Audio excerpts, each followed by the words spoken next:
नमस्कार दोस्तों, आप सभी का स्वागत है सीके यूनिक एग्जाम ट्रिक्स में। दोस्तों 69,000 शिक्षक भर्ती से रिलेटेड कई खबरें निकल कर आई हैं। तो मैंने जैसा कि शाम को ही कहा था कि जो भी खबर होगी सुबह की मैं अपडेट आपको ज़रूर दूंगा और जल्दी दूंगा।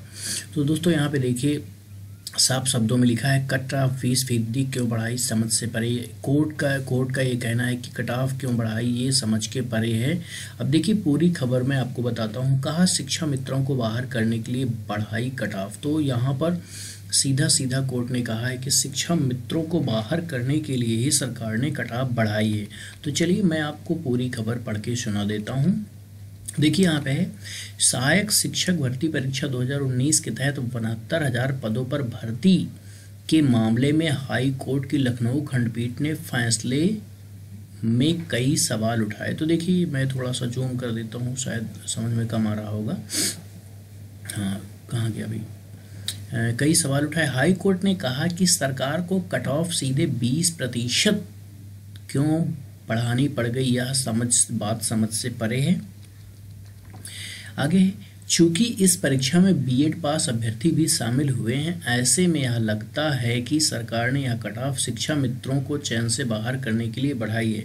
अगर सरकार का उद्देश्य यही है तो यह समानता के अधिकार के खिलाफ है। अब देखिए यहाँ पे फिलहाल कोर्ट ने कहा है, तो मैं दोस्तों अपनी तरफ से कोई टिप्पणी नहीं करूँगा, ठीक है।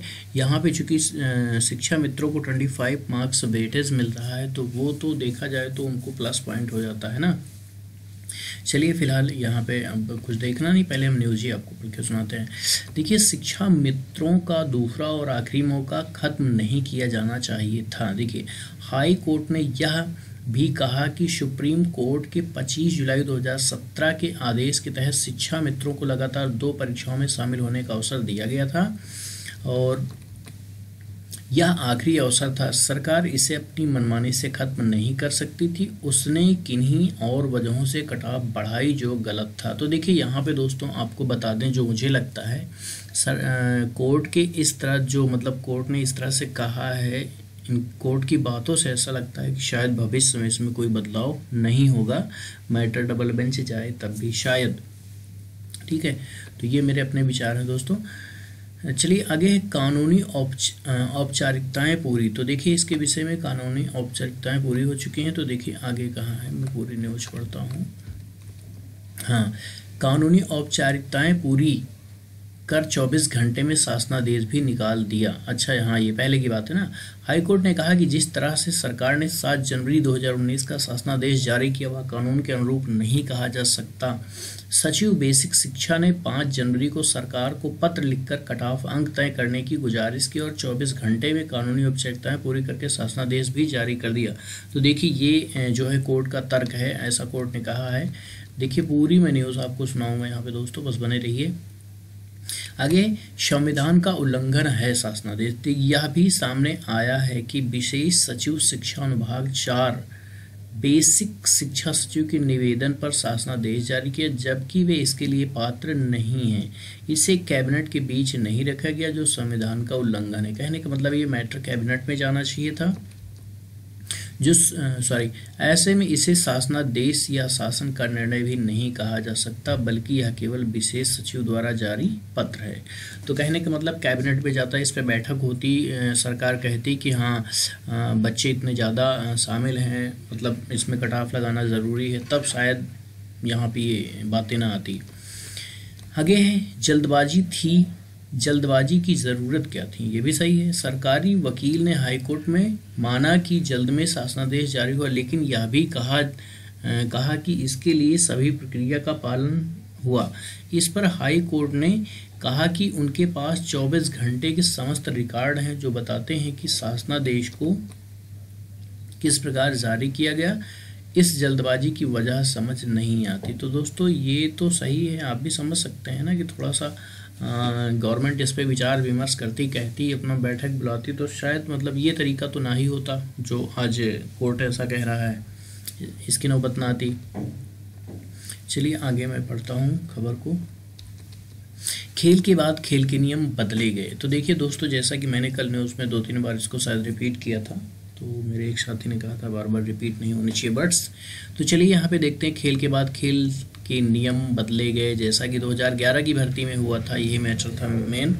तो यहाँ पे हाई कोर्ट ने कहा कि सरकार के कट ऑफ संबंधित आदेश का अधिकतर अभ्यर्थियों को भी पता नहीं चला। यह बताता है कि खेल के बाद खेल के नियम बदले गए। योग्यता के कट ऑफ मार्क्स परीक्षा से पहले जारी होते हैं, इसे परीक्षा के बाद लागू नहीं किया जा सकता। तो दोस्तों यहाँ पर ये चीज़ क्लियर है कि परीक्षा के बाद लागू नहीं किया जा सकता, जो कि परीक्षा के बाद लागू किया गया है। तो चलिए, अभी ये चूँकि बड़ी खबर है, यहाँ पे बहुत सारी चीज़ें हैं, तो मैं पूरा आपको सुनाता हूँ पूरी न्यूज।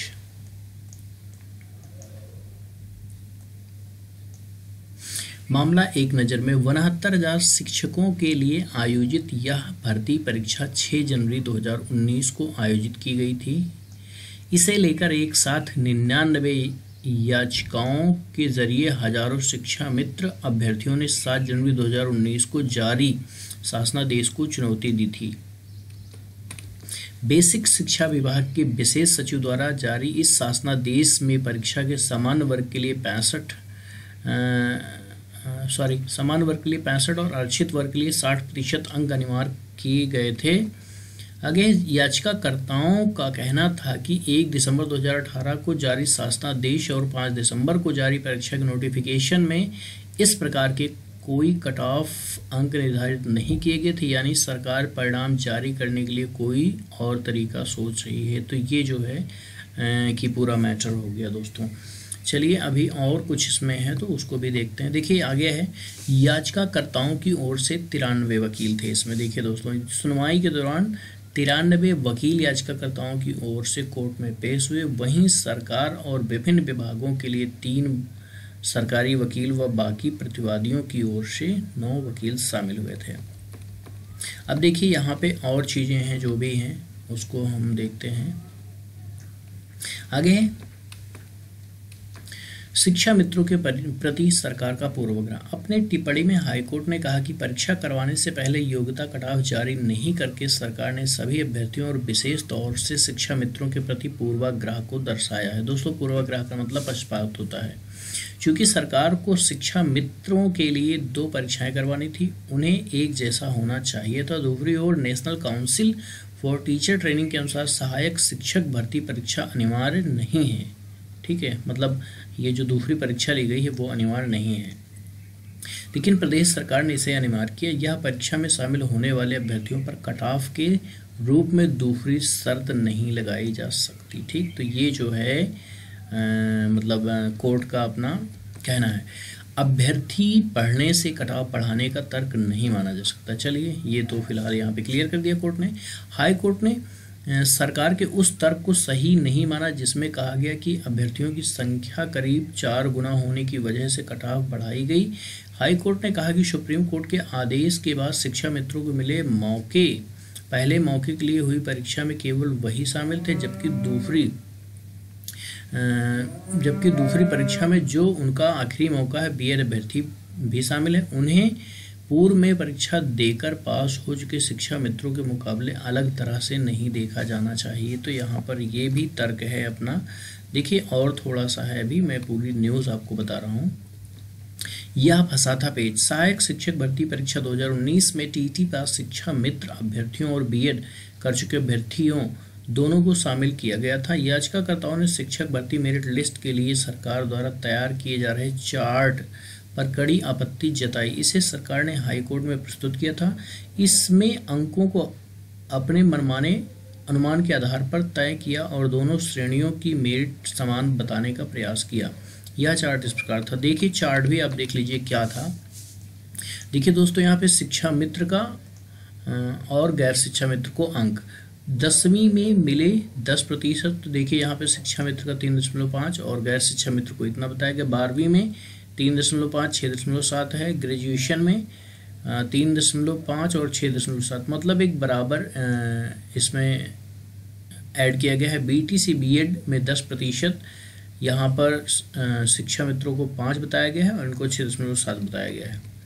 कुल वेटेज यहाँ पे 25%, इधर 0% है। तो यहाँ पर देखा जाए वेटेज के साथ तो कुल हो जाते हैं शिक्षा मित्रों के 40.5 और गैर शिक्षा मित्रों के 26.80 होते हैं। भर्ती परीक्षा में मिले अंकों का 60%। अगर कोई 45% पाता है तो वो 67.5 हो जाता है, और इधर 67% पाता है, तब जा कर के ये होता है कितना आपका 67 नंबर होगा, यानी कि 0.5 फिर भी कम रहेगा। फिलहाल तो ये सरकार ने जो लिस्ट बनाई थी वो थी। चलिए थोड़ा सा और है दोस्तों, इसको भी मैं यहाँ पे पढ़ ही देता हूँ। याचिकाकर्ताओं का पक्ष है। इसे लेकर याचिकाकर्ताओं ने आरोप लगाए थे कि सरकार मेरिट लिस्ट बनाने से पहले ही यह मान बैठी है कि अभ्यर्थी अगर शिक्षा मित्र हो तो वह 10वीं 12वीं और ग्रेजुएशन में औसतन 35% अंक लाए होंगे। इस आधार पर दोनों वर्गों क्रमशः 3.5 और 6.7 हर श्रेणी से लेकर मेरिट लिस्ट में जोड़े गए। बीएड में दोनों के 50 और 67% अंक माने गए। 5 व 6.7 अंक दिए गए। भर्ती परीक्षा में हासिल अंक का भी 60% मेरिट में जोड़ा गया। यहाँ भी मान लिया गया कि शिक्षा में अभ्यर्थी औसतन 45% अंक लाएगा और अन्य अभ्यर्थी 67% अंक लाएंगे। इसी आधार पर दोनों के क्रमशः 27 और 40.20 मेरिट लिस्ट में जोड़े गए। याचियों का आरोप था कि इस मेरिट लिस्ट को बनाने में शिक्षा मित्रों को सेवा नियमों के तहत शिक्षक अनुभव 25 अंक मिले, बाकी अभ्यर्थियों को यह नहीं मिले। लेकिन बाकी मानकों पर सरकार ने भेदभावपूर्ण और मान्यपूर्ण ढंग से अंक निर्धारित किए और मेरिट कट ऑफ को बराबर दर्शा दिया। यह मेरिट बनाने का गलत तरीका है। दोनों श्रेणी के अभ्यर्थियों को बराबर माना जाना चाहिए। ठीक है, तो यहाँ पे कहा गया है कि बराबर माना जाना चाहिए, है ना। तो चलिए अब उसमें भारांक के विषय में हम कुछ नहीं कहने वाले। आदेश में है नया शासनादेश जारी करें और बताएं कि कट ऑफ नहीं बढ़ाई है। तो देखिए यहाँ पे क्या है, जस्टिस राजेश चौहान ने अपने निर्णय में कहा कि 7 जनवरी का शासनादेश गैर जरूरी और बेवजह था। सरकार नया शासनादेश जारी करे, इसमें योग्यता कट ऑफ पिछली बार जैसे ही 40-45% रखी जाए। अगर 7 जनवरी का शासनादेश नहीं आता तो परीक्षा के परिणाम भी काफ़ी पहले जारी कर दिए गए होते, बल्कि समस्त प्रक्रियाएं अब तक पूरी करवा ली गई होती। तो देखिए कोर्ट ने कहा क्या है, अगर बीच में शासनादेश ना आता तो अब तक सारी प्रक्रिया पूरी हो जाती, यानी कि यही कट ऑफ अगर पहले लगा दी होती सरकार तब तो फिर सब कुछ अब तक क्लियर हो गया होता। उस शासनादेश ने किसी का कुछ हासिल नहीं हुआ। यह कहा जा सकता है कि बीएड अभ्यर्थियों को परीक्षा में शामिल करने से पहले सरकार और बेसिक शिक्षा विभाग में पूरी तैयारी नहीं की थी। तो देखिए कोर्ट ने यहाँ पे ये भी क्लियर किया है, क्योंकि सबसे बड़ा नुकसान होगा यहाँ पे बीएड वालों का। ठीक है, तो हाई कोर्ट ने यह भी कहा कि सामने आई गड़बड़ियों को देखते हुए उसे यह परीक्षा रद्द कर देनी चाहिए, लेकिन बड़ी संख्या में अभ्यर्थियों के भविष्य को देखते हुए केवल शासनादेश खारिज किया जा रहा है। तो देखिए कोर्ट ने यही कहा कि गड़बड़ियां आई तो इसको रद्द कर देते। यह शासनादेश समानता के अधिकार के खिलाफ है। परीक्षा नियामक आयोग को निर्देश दिए जाते हैं कि वह 5 दिसंबर 2018 के नोटिफिकेशन के अनुसार परीक्षा अनुसार परिणाम जारी करे। इसके लिए उसे 3 महीने का समय दिया जाता है। तो दोस्तों आपने पूरी न्यूज़ देख ली है, समझ लिया होगा कि इसमें क्या मैटर है, क्या कोर्ट ने कहा है। क्या आपको लगता है कि अगर डबल बेंच में जाया जाए तो कुछ फेर बदल हो सकता है? तो दोस्तों मुझे जो लगता है सर कोर्ट ने ऐसे ऐसे तर्क दिए हैं, मुझे नहीं लगता कि शायद कुछ हो पाएगा आगे। भर्ती इसी पे होगी संभवतः। बाकी आपको क्या लगता है, आप कमेंट के माध्यम से अपनी बात को एक दूसरे से शेयर कर सकते हैं। तो दोस्तों वीडियो देखने के लिए बहुत बहुत शुक्रिया, और मैं आपसे यही गुजारिश करूँगा इस न्यूज़ को ज़्यादा से ज़्यादा आप शेयर करें। चलिए मिलते हैं अगली न्यूज़ में। Thank you so much.